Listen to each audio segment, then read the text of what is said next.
दोस्तों Toyota Fortuner का Legender model साल 2021 में लॉन्च हुआ था और इस लीजेंडर मॉडल के अंदर केवल 4x2 ऑटोमेटिक का ऑप्शन दिया गया था। इसकी कीमत थी 45.5 लाख रुपए और इसके बाद लोगों की डिमांड आई कि भाई इतने पैसे खर्च करने के बाद भी उन्हें 4x4 क्यों नहीं मिल रहा है। तो टोयोटा ने डिसाइड किया है कि वो लीजेंडर मॉडल के लिए भी अब 4x4 मॉडल बनाएगा, जो कि अक्टूबर में लॉन्च किया जाएगा साल 2021 के अंदर ही। और इसी वजह से टोयोटा फॉर्च्यूनर की कीमत को 2.5 लाख रुपए तक और बढ़ाने वाला है, जिसके बाद फॉर्च्यूनर की कीमत हो जाएगी करीब 48.5 लाख रुपए। तो दोस्तों आज हम इसी बारे में बात करने वाले हैं कि फॉर्च्यूनर जब इंडिया में लॉन्च हुई थी तब से और आज तक इसकी कीमत में और इसकी परफॉर्मेंस में कितना चेंज आया है। अब फॉर्च्यूनर 50 लाख की गाड़ी दोस्तों हो चुकी है, तो हम उसी की बात करेंगे कि क्या ये गाड़ी सच में वैल्यू फॉर मनी है भी या नहीं है। सबसे पहले बात करते हैं फॉर्च्यूनर की हिस्ट्री के बारे में। जब एसयूवी सेगमेंट में इंडिया में गाड़ी आने स्टार्ट हुई थी तो केवल 2 ही गाड़ियां इंडिया में बहुत ज्यादा फेमस थी, एक तो टाटा सफारी और एक महिंद्रा स्कॉर्पियो। इसके बाद 2003 में फोर्ड ने अपनी पहली एसयूवी इंडिवर लॉन्च करी और उसके बाद लोगों ने उसे काफी पसंद किया। उससे पहले लोगों को लगता था कि इंडिया में एसयूवी गाड़ियों का स्कोप नहीं है, लेकिन फोर्ड इंडिवर को लोगों ने बहुत ही ज्यादा पसंद किया और इसके बाद मार्केट में एसयूवी गाड़ियों की डिमांड बहुत ज्यादा बढ़ गई। और इसी डिमांड को देखते हुए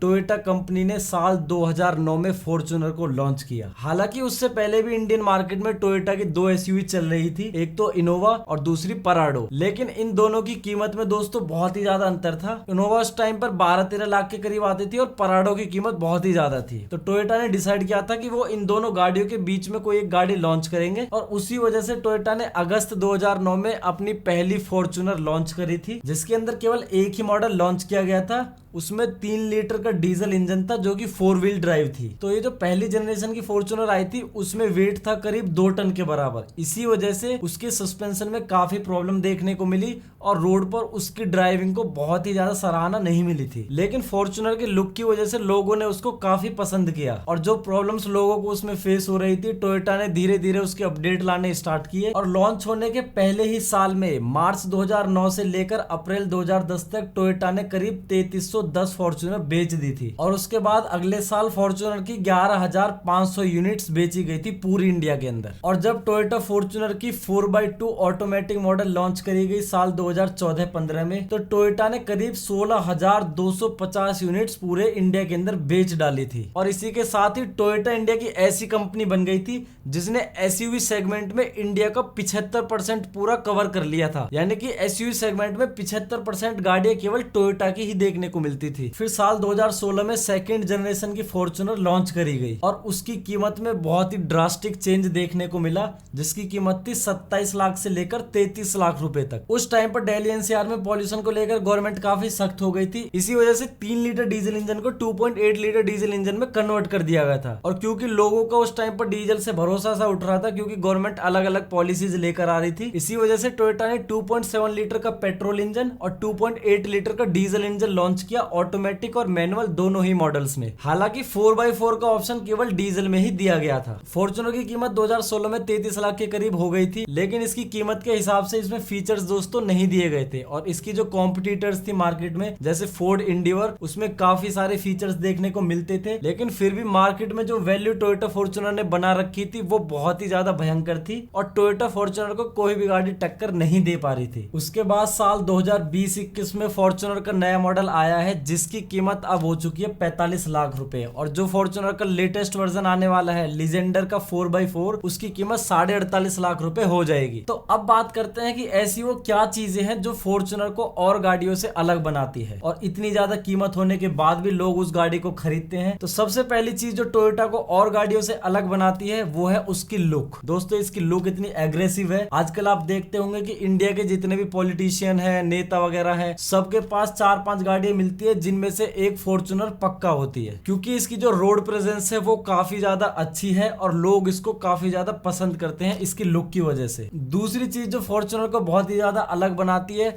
वो है इसकी रीसेल वैल्यू। जब आप फॉर्च्यूनर को 3-4-5 साल चलाते हैं, उसके बाद जब आप इसको बेचने जाते हैं तो मार्केट में आपको इसकी काफी अच्छी वैल्यू मिलती है। वहीं अगर इसके आप कॉम्पिटिटर्स की बात करें जैसे फोर्ड इंडिवर की, तो उस मामले में फोर्ड एंडीवर फॉर्च्यूनर से काफी पीछे रह जाती है, क्योंकि उनकी रीसेल वैल्यू काफी कम है फॉर्च्यूनर के रिस्पेक्ट में। तीसरी चीज जो फॉर्च्यूनर को बहुत ही अलग बनाती है वो है इसकी लो मेंटेनेंस कॉस्ट और इसकी लो सर्विसिंग कॉस्ट। 40-45 लाख रुपए की गाड़ी होने के बाद भी इसका 1 साल का खर्चा केवल 10,000 रुपए के आसपास आता है। अगर आप इसको साल में 15,000 के करीब चलाएंगे तो आपकी एवरेज जो कॉस्ट आती है मेंटेनेंस की वो 10-15 हजार ही आती है। वहीं इसके जो कॉम्पिटिटर्स है मार्केट में फोर्ड एंडीवर वगैरह, उनकी सर्विसिंग और उनकी मेंटेनेंस कॉस्ट काफी ज्यादा है फॉर्च्यूनर के मुकाबले। चौथी चीज जिसकी वजह से फॉर्च्यूनर बहुत ही ज्यादा फेमस है वो है दोस्तों टोयोटा की रिलायबिलिटी और टोयोटा पे लोगों की डिपेंडेबिलिटी। टोयोटा एक ऐसी कंपनी है जिसने लोगों का भरोसा जीता हुआ है और लोग आंख बंद करके टोयोटा पे भरोसा करते हैं, क्योंकि टोयोटा की कार इतनी रिलायबल होती है कि 2-3 लाख किलोमीटर चलने के बाद भी आपको उन गाड़ियों में बहुत ही मेजर काम नहीं करवाना पड़ता। इंजन की बात करें तो टोयोटा की गाड़ियों का इंजन बहुत ही ज्यादा सुपीरियर है और बाकी गाड़ियों के मुकाबले में। फिर अगली चीज यहाँ पर आ जाती है जो टोयोटा की सर्विसिंग होती है, यानी कि टोयोटा जो सर्विस देता है आफ्टर सेल वो काफी अच्छी होती है और कस्टमर को कभी भी प्रॉब्लम्स फेस करने को नहीं मिलती है जब वो गाड़ी खरीद लेता है। कई कंपनी क्या होती है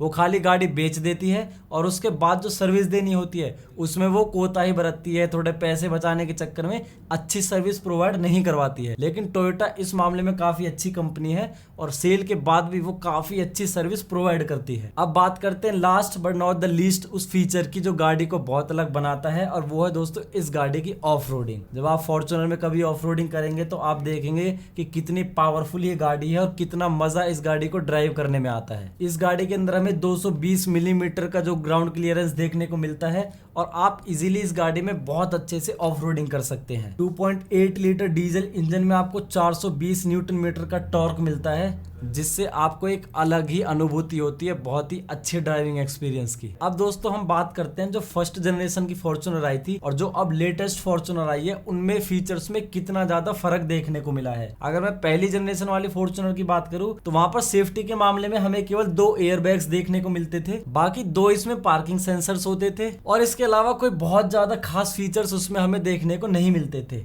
लेकिन अगर मैं बात करूं अब नई वाली फॉर्च्यूनर की तो इसमें हमें भर भर के फीचर्स मिलते हैं। हालांकि अभी भी इसमें कुछ फीचर्स की कमी है, लोगों को इससे प्रॉब्लम्स है कि 50 लाख की गाड़ी होने के बाद भी इसमें सनरूफ क्यों नहीं दिया जाता है। आपको पता होगा कि आजकल 12-15 लाख की गाड़ी में आपको इजीली सनरूफ मिल जाता है, लेकिन फॉर्च्यूनर 50 लाख की होने के बाद भी सनरूफ प्रोवाइड नहीं करवाता है। और उसका एक रीजन यही है कि जब बिना सनरूफ के फॉर्च्यूनर इतनी ज्यादा मार्केट में बिक रही है तो कंपनी को जरूरत नहीं है कुछ नया लाने की गाड़ी के अंदर। जैसे अमेरिका में एक सेइंग है ना, don't fix it until it's broken, यानी कि जब तक जरूरत ना हो कुछ नया मत लेके आओ। तो क्योंकि लोग फॉर्च्यूनर को ऐसे ही खरीद रहे हैं, ऐसे ही पसंद कर रहे हैं, इसीलिए टोयोटा कुछ नए नए फीचर्स लाने की कोशिश नहीं करता है बहुत ही ज्यादा। वैसे आप स्क्रीन पर देख पा रहे होंगे कि अब नई वाली फॉर्च्यूनर के अंदर कितने सारे नए फीचर्स आ चुके हैं पुरानी वाली फॉर्च्यूनर के मुकाबले। अब यहाँ पर आपको 7 एयरबैग्स मिलते हैं फॉर्च्यूनर के अंदर, बहुत अच्छा खासा इंफोटेनमेंट सिस्टम मिलता है, आपको रियर सीट्स जो है वो वेंटिलेटेड मिलती हैं, इंटीरियर को भी पहले के मुकाबले काफी ज्यादा सुधार दिया गया है। हालांकि कुछ लोग अभी भी कहते हैं कि फोर्ड एंडीवर का इंटीरियर फॉर्च्यूनर से आज भी बेटर है। और बाकी जो नए नए इतने सारे फीचर्स आए हैं वो आप स्क्रीन पर देख पा रहे होंगे। अब हम बात करते हैं कि जो इसकी राइवलरी कंपनीज हैं वो क्या कहती है कि फॉर्च्यूनर क्यों वैल्यू फॉर मनी नहीं है। तो पहली चीज वो कहते हैं कि एक तो इसका इंटीरियर बहुत ही ज्यादा बेसिक है और बहुत ज्यादा खास कुछ देखने को नहीं मिलता इसके इंटीरियर में। दूसरी चीज इसमें लैक ऑफ फीचर्स है। अगर आप इसकी राइवलरी कंपनीज की बात करें फोर्ड एंडीवर की या फिर एमजी हेक्टर की, तो उनमें हमें काफी सारे फीचर्स मिलते हैं फॉर्च्यूनर से ज्यादा। दूसरी चीज यहाँ पर जिसकी कमी बताई जाती है वो है दोस्तों इसका सस्पेंशन में जब से पहली जनरेशन इसकी फॉर्च्यूनर आई है तब से ही प्रॉब्लम्स लोगों को रही है कि इसका सस्पेंशन इसकी कीमत के हिसाब से अच्छा नहीं मिलता है। तीसरी चीज जो लोगों को लगती है कि वो इसमें काफी बड़ी प्रॉब्लम है, और मैंने भी वो चीज खुद फील करी है क्योंकि मैंने बहुत ही ज्यादा फॉर्च्यूनर ड्राइव कर रखी है। तो मैंने जो है दोस्तों 2017-18 का फॉर्च्यूनर का मॉडल यूज किया था, वो ऑटोमेटिक थी और उसमें मेरे को जो प्रॉब्लम मिलती थी वो थी उसके गियर शिफ्ट में। वो ऑटोमेटिक में जब गियर उसका चेंज होता था तो उसमें काफी ज्यादा आवाज आती थी, उसमें इतनी ज्यादा नॉइज होती थी कि साफ पता चलता था कि यहाँ पर गियर शिफ्ट हो रहा है गाड़ी का। और वो दिक्कत आज भी है जो नई वाली फॉर्च्यूनर आ रही है कि जब गियर शिफ्ट होता है ऑटोमेटिक कार के अंदर उसमें बहुत ही ज्यादा एक तो आवाज देखने को मिलती है और वो चीज फील होती है जब गियर चेंज हो रहा होता है। अगर आप ऑडी BMW की गाड़ियां देखेंगे इसी रेंज में तो आपको पता भी नहीं चलेगा कि गाड़ी का गियर कब चेंज हो गया, और बिल्कुल भी गाड़ी आवाज नहीं करती है गियर को चेंज करते टाइम। तो ये कुछ 3-4 चीजें थी जो लोगों को इसमें प्रॉब्लम्स नजर आती हैं, लेकिन दोस्तों इन चीजों का कोई भी फर्क फॉर्च्यूनर गाड़ी पे नहीं पड़ता है, क्योंकि 2-3 कमी होने के बाद भी इसकी सेल में आज तक कोई कमी नहीं आई है, और जितने भी मॉडल्स इसके लॉन्च हुए हैं लोगों ने सभी को भर भर के प्यार दिया है। तो फॉर्च्यूनर लीजेंडर का 4x4 मॉडल आने वाला है, मैं उसके लिए काफी एक्साइटेड हूँ उसको चलाने के लिए। जब फॉर्च्यूनर का 4x4 मॉडल आ जाएगा हम उसकी एक रिव्यू वीडियो भी बनाएंगे, बताएंगे उसकी ड्राइविंग कैसी है और क्या क्या इंप्रूवमेंट्स उसमें किए गए हैं। उम्मीद करता हूँ आपको दोस्तों वीडियो पसंद आया होगा। अगर आपको वीडियो पसंद आए तो वीडियो को लाइक कर सकते हैं, कॉमेंट कर सकते हैं, और ऐसी और वीडियोस देखने के लिए आप हमारे चैनल को सब्सक्राइब भी कर सकते हैं। मिलते हैं अगली वीडियो में, तब तक के लिए जय हिंद, जय भारत, वंदे मातरम।